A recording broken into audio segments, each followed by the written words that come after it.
Why are we getting comfortable with being mean girls? People respect you more when you talk less. Not all attention is good attention. Your personality is showing on your face. How are you able to draw people to yourself even without being the loudest in the room? Real life problems. Are you able to bring something to the table? Hey everybody, welcome back to my channel. My name is Lombe. If you are new, welcome to my channel, and if you're not new, welcome back. You see every time I record, yeah? My phone starts ringing. I wanted to make this sit-down video so bad. The last sit-down video I did was a kind of like a life update. Now I wanted to have a little conversation, or rather another advice video, because I do miss sitting down and making this type of videos for you. We're gonna sit down here and have a little intellectual conversation. And while you're at it, make sure you share this video with your friends. Make sure you comment so everybody can learn something nice. So in today's video, we're going to be talking about something very, very important. In our culture as Gen Z, the way we phrase what I want to talk about today is aura. We call it like aura, but I don't want to talk about aura because that's the meaning of that is on a whole other level. Last time I talked to you guys about how to be a high value man or a woman. What I want to teach you guys is the importance of charisma, the importance of presenting yourself in a respectable way. Because I think a lot of us struggle with confidence, a lot of us struggle with self-identity, and these things are what are causing us to have bad relationships, not just with other people, but with ourselves as well. So I want to give us a few concrete definitions, so that even as I'm saying, it's not just like I'm talking from the sky, like you guys understand what I'm talking about. So the first thing is charisma, and charisma is your natural magnetism. It's a mix of warmth, confidence, authenticity that draws people in. It's not about being loud or extroverted. It's about the energy you give off when you're comfortable with who you are. Charisma makes people want to listen, trust, and remember you. I think a lot of people ask me the same question, which is, how are you so confident? I have a sense of charisma which presents other people as confidence, and a while back I would say fake it till you make it, but it's not really about faking it. It's more about learning and becoming that version of yourself, more than just putting up this fake persona, but in the background that's not really who you are. It's more about all the internal work you have to put in to actually become that person in real life. And so with charisma, it's what draws people to you. So a lot of us have a challenge where we try to make ourselves the center of attention by either doing bad things like being loud, being mean, hoping that it will turn people's eyes to us. But in reality, not all attention is good attention. If you're getting bad attention, there's no point. You might as well have no eyes on you. But what you guys want to do, even as you're going into the world, to be respected, to have good opportunities, is to present yourself in a way that people are just attracted to you. And not sexually, not like, you know, romantically. I mean, people will want to be around you because when they're around you, their energy shifts. They become more happy. They become more, you know? And this is like, it's so deep, guys. It's more than just the jokes that you tell, the funny things you say. It's about coming down to the nitty-gritties. Like when we want to have an intellectual conversation about life, real life problems, are you able to bring something to the table? Are you able to contribute in a positive way? The problem is we want to be Mr. and Mrs. Popular, but enough is enough. Enough is enough!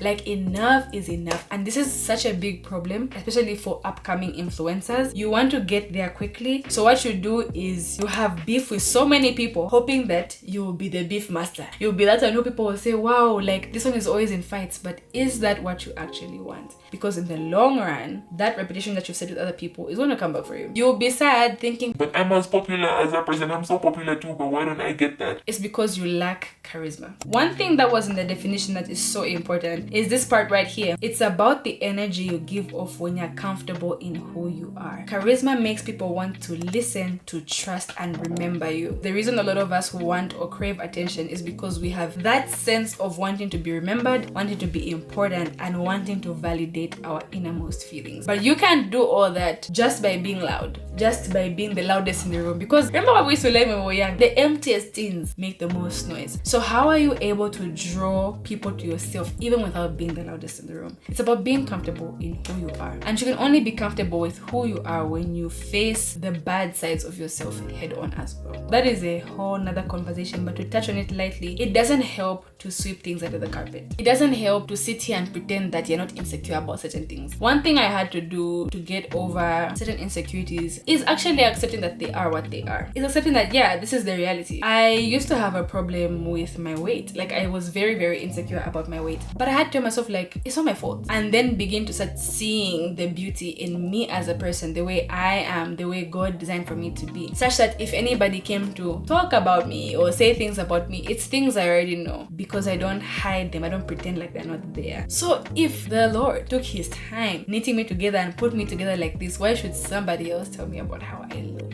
Guys, the most important part is being comfortable in who you are and knowing exactly where you come from. Get comfortable in the ugly. You should know that you're a liar. Sit with yourself and say, you know what, I'm a liar.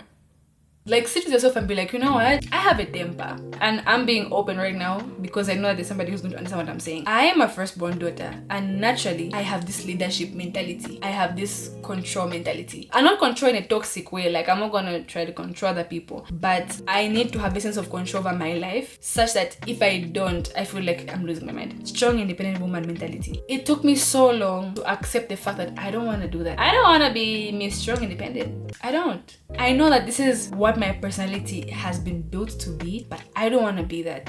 I want to be taken care of. I want to allow somebody else to take care of me. Whether it's my partner, whether it's my family, I want to allow people to help me. It's okay to want help. I had to start telling myself these things. And then my life became easier because I'm able to reach out to someone when I'm in need without feeling bad about rejection, because that doesn't define who I am. The bad parts also have to be addressed too. In fact, those ones are the most important ones. You guys might not know it, but they show. I won't even lie to you guys, this year I've met a number of mean girls, and some of them were in the closet, some of them are proud to be. This is the core of this video for me, that why are we getting comfortable with being mean girls? This is why I'm making this video again, because I want to raise a kind of awareness for everybody. You know what I mean? I hope you guys know it is not attractive, it's not appealing to be a mean girl. Even if you are pretending, you look the way you talk. I'll say it bluntly because nobody's gonna tell you, and me, I'm your big star on the internet. I want to tell you, you look the way you talk. And if your problem is that you hate yourself and you want to keep on pushing this hatred around onto other people, you end up looking like bitterness. You end up looking like hatred. A lot of people will say, that girl is so beautiful, she's glowing. That's one who's glowing. She's comfortable with herself. She woke up that morning, applied her chinkondia. She's happy with her chikonja. She's happy. She put that on, came out, she's smiling.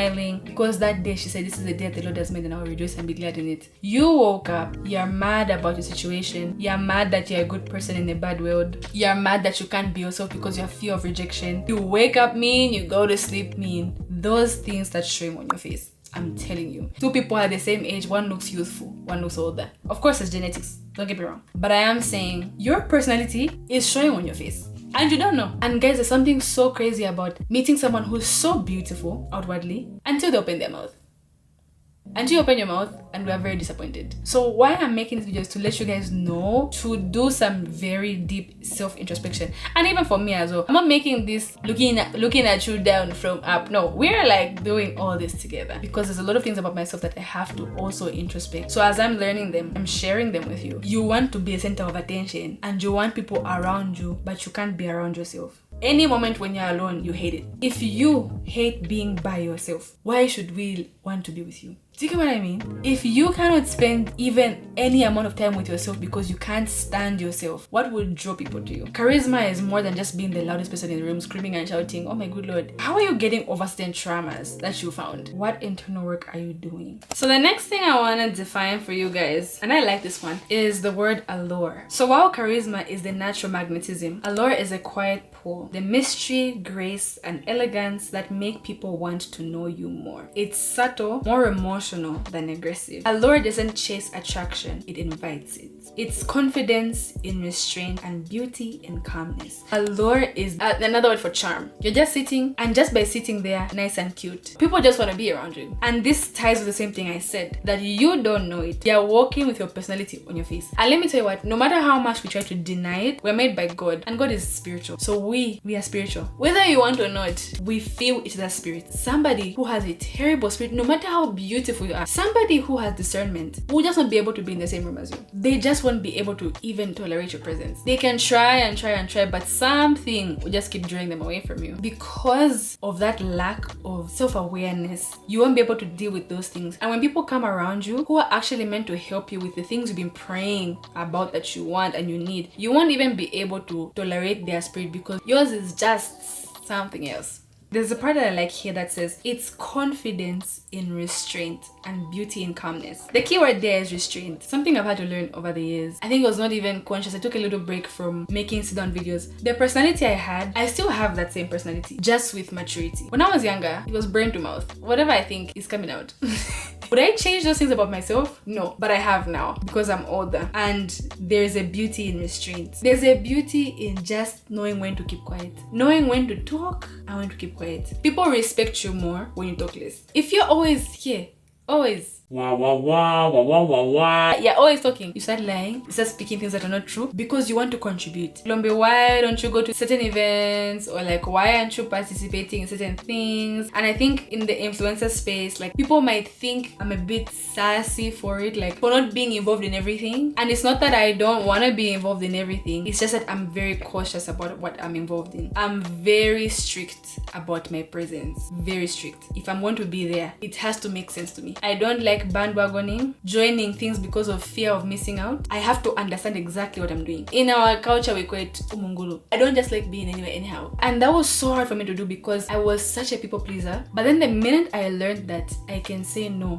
and no one will beat me, I set myself free. I don't want to go. Just the fact that I just don't want to go is reason enough. Me personally, I have a certain level of discernment that every time I trust it, I'm right. I genuinely believe that's a gift God has given me. If I just feel like I'm not supposed to be here, I won't be there. Even when I'm told to not say certain things in certain areas, just knowing that shut it please is very important. If you want to increase your public appeal, your allure, the way people just see you and they are drawn to you, learn when to keep quiet and when to talk. Even when you do talk, make sure you're speaking some sort of wisdom. There are times, yes, when we laugh, guys, we'll laugh, ha ha ha, he, there and here. But people should know that when it's time for business, you're having business. That way, every time you do speak, people want to listen, they want to trust you, and they remember you. So that's my point right there. Because I feel like at the core of all this mean girl, mean boy apocalypse is this issue right here, that there's a thirst for validation, but you don't know how to get that validation. Work on your charisma, work on your allure. Give it to God is the final one. Our identities, our personalities, our beings are hidden in Christ. The more you focus on your relationship with God, you learn how bad He loves you, how He views you. When you stop seeing yourself from the lens of your own eyes and people's eyes and start viewing yourself the way God has viewed you, all this other stuff won't matter. You won't even care for wanting the attention of other people. You won't even care. For me, one thing I always pray, and this is David's prayer, he says, all I want, Lord, is just to remain in the house of God. All these things don't matter, but just as long as I'm where you are, as long as you promise me your eyes are on me, I'm good. I don't need any other eyes on me. And then that's when you actually start getting all the good attention. Because in wanting human attention, you'll be so willing to do bad things, to say bad things, just to be at the center of the room. With that said, I'm gonna wrap it up here. I hope you guys learned something. I hope you enjoyed. I hope I was making sense. If you guys want to know more, you have any questions, feel free to comment. I see all your comments, I heart them, I respond to them. Yes. Oh, while we are here, make sure you guys follow me on my Instagram. I'll put it up here. I'm planning more content for you, and so please feel free. Like, I'm working very hard. I'm making a little content series called You Want to Be a Content Creator But You Don't Know How to ... It's reserved for the TikTok and the Instagram. But yeah, thank you guys so much for watching. If you enjoyed, make sure you comment, like, subscribe and share, and I will see you in my next one.